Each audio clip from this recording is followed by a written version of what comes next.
दोस्तों, आज हम हमारा जो डाइजेस्टिव सिस्टम चल रहा है उसकी पार्ट 3 स्टडी करने जा रहे हैं। आपसे मैं कह रहा हूँ, अभी तक हमने 2 पार्ट स्टडी किए थे और आपसे मैं कह रहा हूँ जो पहला पार्ट था हमारा, उसमें हमने meaning of digestion, track of digestion and oral cavity study किया था। जो पार्ट सेकंड था हमारा, उसमें हमने कंप्लीट एलिमेंट्री कैनाल यानी फेरिंग से लेकर के आपसे मैं कह रहा हूँ oesophagus, stomach, small intestine, large intestine, पूरा कंप्लीटली स्ट्रक्चरल पार्ट स्टडी किया।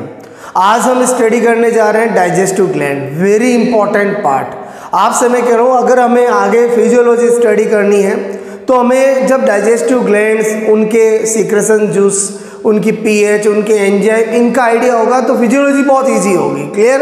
तो आपसे मैं कह रहा हूँ आज बहुत इंटरेस्टिंग पार्ट होने जा रहा है। आपसे मैं कह रहा हूँ आप इसको पूरा कंप्लीट वीडियो को देखो, आपको पूरा डाइजेस्टिव ग्लैंड क्लियर हो जाएगी। क्लियर? अब आपसे मैं कह रहा हूँ, पहले तो मीनिंग क्या होता है डाइजेस्टिव ग्लैंड्स का, तो हमें क्लियर होना चाहिए कि वह सभी ग्लैंड्स जो हमारे डाइजेशन में हेल्प करती हैं उन्हें हम डाइजेस्टिव ग्लैंड्स कहते हैं, यानी पाचक ग्रंथियां कहते हैं। एक्चुअली वो 5 होती है। आपसे मैं कहूँ, नंबर 1 एक होती है स्लेवरी ग्लैंड्स, लार ग्रंथियां, एक होती है गैस्ट्रिक ग्लैंड, जठर ग्रंथियां, एक होता है यकृत यानी लीवर, एक पेंक्रियाज यानी अग्नाशय और इंटेस्टाइनल ग्लैंड यानी आंतरिक ग्रंथियां। क्लियर? इनमें से जो स्लेवरी ग्लैंड है वो हमने जो फर्स्ट पार्ट स्टडी किया था उसमें मैंने आपको बता दिया था कि जो स्लेवरी ग्लैंड्स हैं वो हमारे ओरल कैविटी में 3 जोड़ी होती है। उनका जो सीक्रेशन होता है वो सलाइवा होता है। आपसे मैं कहूँ उसकी पीएच जो होती है वो एसिडिक 6.8 यानी स्लाइटली एसिडिक होता है। उसमें एंजाइम जो होता है वो टाइलिन एंजाइम होता है और वो एंजाइम क्या करता है, आपसे वो स्टार्च को माल्टोज में बदलता है। क्लियर? उसके बाद हम गैस्ट्रिक ग्लैंड्स को स्टडी, ये सारे हमें बहुत अच्छे से स्टडी करना है। ये हमारा फर्स्ट पार्ट में ही आ चुका था। क्लियर? ओके, तो आपसे मैं कह रहा हूँ 1 बाय 1 हम स्टडी करते हैं। तो दोस्तों, हम जब गैस्ट्रिक ग्लैंड्स अपन डाइजेस्टिव ग्लैंड देखते हैं तो अभी हम पहले 2 ग्लैंड देख रहे हैं, एक स्लेवरी ग्लैंड और एक गैस्ट्रिक ग्लैंड। अभी आपको मैंने बताया था कि स्लेवरी ग्लैंड तो हम पहले देख चुके हैं, फिर भी एक बार वापस बता रहा हूँ। सीक्रेशन क्या है? सलाइवा, पीएच 6.8 हल्का अम्लीय, एंजाइम टाइलिन एंजाइम। आपसे मैं करूँ बहुत इंपॉर्टेंट है, पूछा जाता है कि सलाइवा में कौन सा एंजाइम प्रेजेंट होता है? Ptyalin enzyme. क्या काम करता है? ये भी इंपॉर्टेंट है, स्टार्च को माल्टोज में बदलता है। क्लियर? सबसे इंपॉर्टेंट है गैस्ट्रिक ग्लैंड। बात समझ में आई आपको कि जो गैस्ट्रिक ग्लैंड होती है, आपसे मैं कहूँ सबसे पहले उसका जो सीक्रेशन है उसको क्या बोलते हैं? गैस्ट्रिक जूस, जठर रस। पीएच 1 to 2 होती है और आपसे स्ट्रॉन्ग एसिडिक होता है और उसका रीजन है ड्यू टू HCl की उपस्थिति के कारण। अब आपसे मैं कहूँ सबसे ज़्यादा अगर कंपटीशन एग्जाम में क्वेश्चंस आते हैं वो यहीं से आते हैं कि जो गैस्ट्रिक ग्लैंड्स हैं वो आपसे मैं करूँ स्पेसिफिक सेल से मिलकर बनी है, जो कि स्टोमक का जो हमने फंडस पार्ट देखा था उसकी वॉल में प्रेजेंट होती है। तो यहाँ पर आपको सेल्स और उनके सीक्रेशन, स्पेसिफिक सीक्रेशंस, यहाँ से क्वेश्चन पूछा जाता है। ये बहुत इंपॉर्टेंट पार्ट है। तो मैंने यहाँ पर आपको बताया, जैसे मैं आपसे कहूँ कि सबसे पहले मैंने लिखा गोबलेट सेल। क्लियर? जिसको म्यूकस सेल भी बोलते हैं, नाम से पता चल रहा है म्यूकस का सीक्रेशन करती है। उसके बाद मैंने दूसरा का पेप्टिक सेल, या मैं आपसे कहूँ चीफ सेल या जाइमोजन सेल। एक सेल के एक से ज़्यादा नाम है और वो सारे नाम पता होना चाहिए क्योंकि किसी भी नाम से एग्जाम में पूछा जा सकता है। और उसका सीक्रेशन है पेप्सिनोजन, प्रोरेनिन और गैस्ट्रिक लाइपेज। आपको पता होना चाहिए पेप्सिनोजन और प्रोरेनिन इनएक्टिव हार्मोन है, इनएक्टिव एंजाइम होते हैं। क्लियर? जिसको HCl बाद में एक्टिव में कन्वर्ट करता है। और गैस्ट्रिक लाइपेज आगे जाके दूसरे भी जूस सीक्रेट कर रहे हैं, लेकिन गैस्ट्रिक लाइपेज जो है वो स्टोमक के अंदर जठर ग्रंथियों में पेप्टिक सेल द्वारा स्रावित किया जाता है। तो पेप्टिक सेल बहुत इंपॉर्टेंट होगी। इसी तरह से बात करें हम HCl बोलते हैं तो HCl का सीक्रेशन कौन करता है? ऑक्जेंटिक सेल या पेराइटल। सबसे ज़्यादा कंपटीशन में यही पूछा गया है। क्लियर? कि HCl का सीक्रेशन स्टोमक के अंदर गैस्ट्रिक ग्लैंड में कौन सी सेल करती है? तो ऑक्जेंटिक सेल या पेराइटल सेल। क्लियर? उसके बाद अर्जेंटोपिन सेल, ये जनरल स्टूडेंट को पता नहीं रहता है, ये भी पता होना चाहिए, सेरोटोनिन हार्मोन का सीक्रेशन करती है। और गैस्ट्रिक सेल जो है वो गैस्ट्रिक हार्मोन का सीक्रेशन करती है। तो इस तरह से हमने आपसे मैं कहूँ 2 डाइजेस्टिव ग्लैंड की स्टडी की। क्लियर? अब हम आगे लीवर की स्टडी करेंगे। ओके दोस्तों, नाउ हम 3rd डाइजेस्टिव ग्लैंड स्टडी करते हैं, लीवर। इससे पहले 2 हमने स्टडी कर ली। अब लीवर यकृत जो है बहुत इंपॉर्टेंट है। अगर हम पहला देखें, हमारा पॉइंट है सीक्रेशन, तो वो उसका नाम होता है बाइल जूस। यानी हर डाइजेस्टिव ग्लैंड का जो सीक्रेशन है, जो जूस है, उसका नाम आपको पता होना चाहिए। ये बहुत इंपॉर्टेंट क्वेश्चन है। क्यों? क्योंकि एग्जाम में आता है बाइल जूस का सीक्रेशन कौन करता है, तो आंसर होगा लीवर। अब क्या होता है, बहुत सी बार जो स्टूडेंट हैं वो गाल ब्लैडर टिक कर देते हैं। आपको पता होना चाहिए गाल ब्लैडर जो पित्ताशय है वो बाइल जूस का स्टोर करता है। बाइल जूस का फॉर्मेशन, सीक्रेशन, ये सारे फंक्शन किसके? लीवर के हैं। गाल ब्लैडर कभी भी बाइल जूस बनाता नहीं है, ये आपको पता होना चाहिए। क्लियर? तो आपसे मैं कहूँ सीक्रेशन बोलो कौन सा हुआ? Bile juice. पीएच की बात करें तो हल्का सारी होता है। अभी तक जो मैंने दो आपको जूस बताए, चाहे वो सलेवरी ग्लैंड का सलाइवा हो या गैस्ट्रिक ग्लैंड का गैस्ट्रिक जूस हो, वो एसिडिक थे।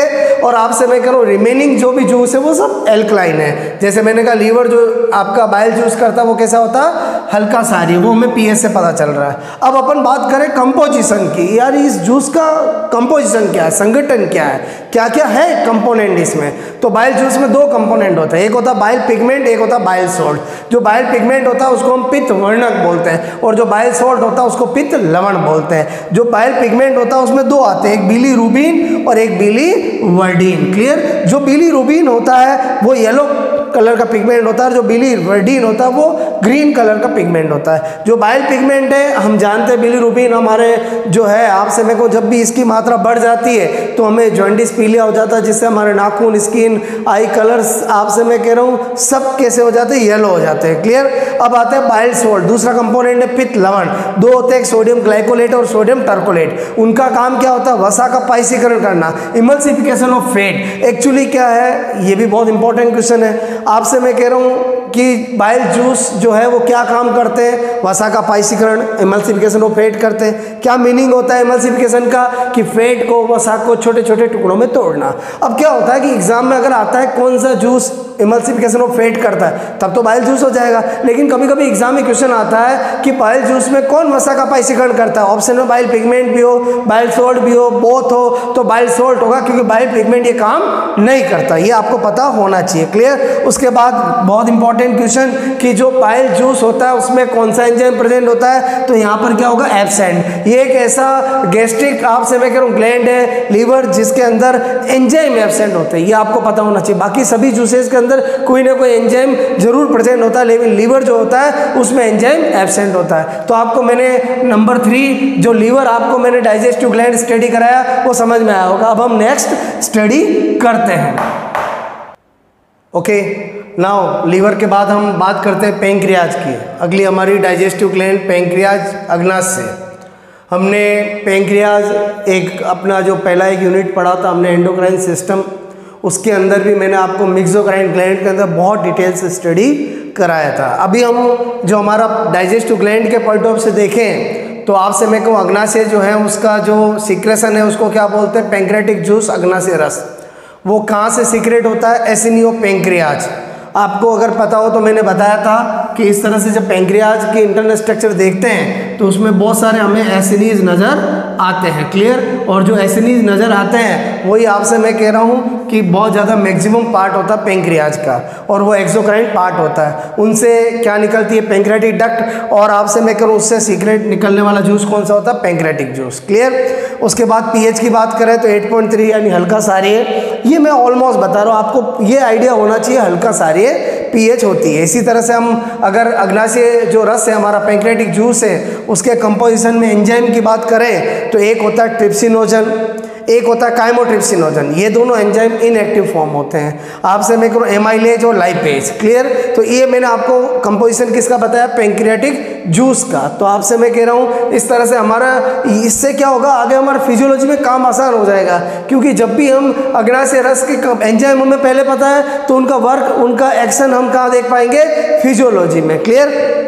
ये जो पेंक्रेटिक जूस होता है वो ड्यूडेनम में जाकर के अपना वर्क करता है, इन एंजाइम से अपना वर्क करवाता है। क्लियर? तो आपसे मैं कह रहा हूँ अभी हमने पेंक्रियाज जो है 4th हमने स्टडी कर ली है। यस, नाउ हम अब हमारे 5th जो डाइजेस्टिव ग्लैंड है इंटेस्टाइनल ग्लैंड, उसकी स्टडी करने जा रहे हैं। इससे पहले 4 ग्लैंड हमने स्टडी कर ली है।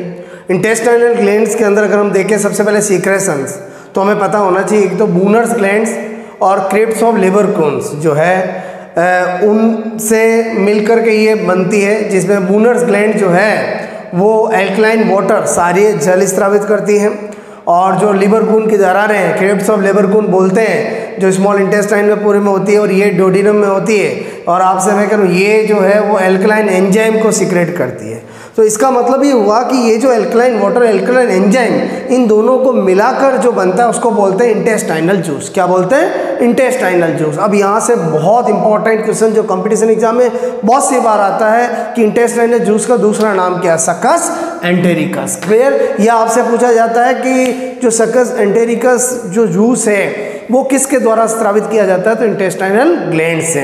आपसे मैं कह रहा हूँ सक्कस एंटेरिकस वर्ड जो है वो बहुत इंपॉर्टेंट है, ध्यान रखना, बहुत सी बार कंपटीशन में यहाँ से क्वेश्चन पूछा गया है। क्लियर?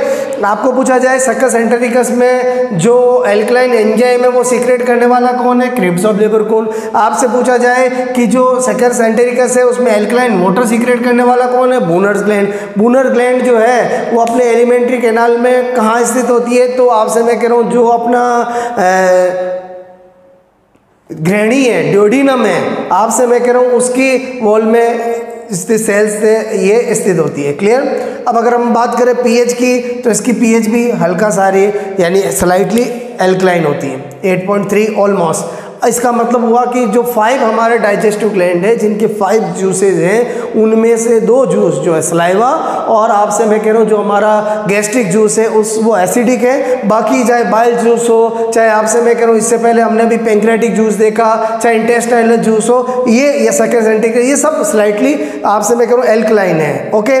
उसके बाद एंजाइम की बात करें तो जो हमारा जो इंटेस्टाइनल ग्लैंड है और उसका इंटेस्टाइनल जूस है उसमें कौन कौन से एंजाइम होते हैं? एक इरेप्सिन एंजाइम होता है, एक लाइपेज एंजाइम होता है, एक सुक्रेज होता है, एक माल्टेज होता है, एक लैक्टेज होता है। इट मीन्स इसमें ऐसे एंजाइम होते हैं जो डाइजेशन मैकेनिज्म को कंप्लीट करने वाले होते हैं। तो आपसे मैं कह रहा हूँ इस तरह से हमने 5 डाइजेस्टिव ग्लैंड्स की स्टडी की। क्लियर?